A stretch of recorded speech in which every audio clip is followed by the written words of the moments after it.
We're back now with New York Democratic Congressman Eliot Engel. He chairs the House Foreign Affairs Committee, one of the three committees leading the impeachment inquiry, and he's in New York this morning. Good morning to you, Congressman. Good morning, Margaret. Secretary of State Pompeo yesterday said that Congress has harassed and abused his State Department team by contacting diplomats rather than their lawyers first. Is he complying with your inquiry? Well, he's not complying with the inquiry so far. We're hoping there are discussions that are ongoing, and we're hoping that he will comply, although it's kind of laughable, you know, since the administration, since Trump has been president, we have been getting numerous complaints from people who work at the State Department about all kinds of harassment by this administration, where people were summarily let go or fired because they were deemed to be the wrong political persuasion or the wrong ethnic persuasion. There are all kinds of things. So I find it really laughable that the Secretary of State suddenly has this great concern for the State Department when he's done anything but since he's been Secretary of State. So you will this week have the chance, or your committee members will, to question a number of diplomats. The EU ambassador, Gordon Sondland, Ukraine's not part of the EU. Why was he part of this text message exchange? Why is he part of these arrangements to line up meetings for Rudy Giuliani and Ukrainian leaders? Well, that's a good question. And if I had my druthers, Ukraine would be a part of the European Union and even would be a part of NATO. That's why the president's reckless actions are a threat to national security, because what we're doing, what he attempted to do, was withhold much needed aid for Ukraine. Ukraine is under constant threat by Russia.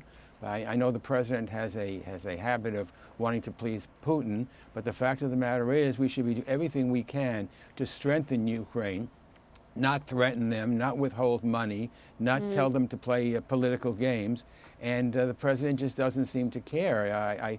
Putin interfered in the 2016 election, and now the president thinks it's fine to do his bidding for the 2020 election. Is your impeachment of Ukraine inquiry deserve better. Is your impeachment inquiry going to expand beyond Ukraine?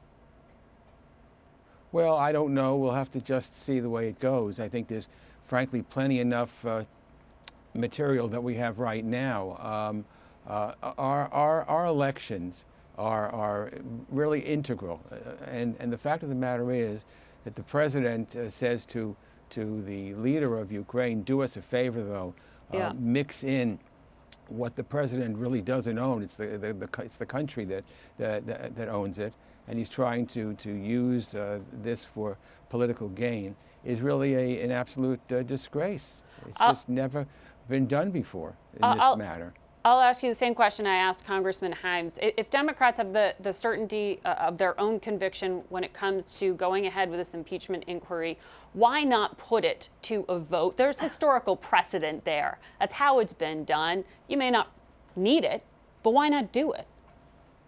Well, I'm not troubled by it, but there's no reason to do it. There's no rule that says you have to do it.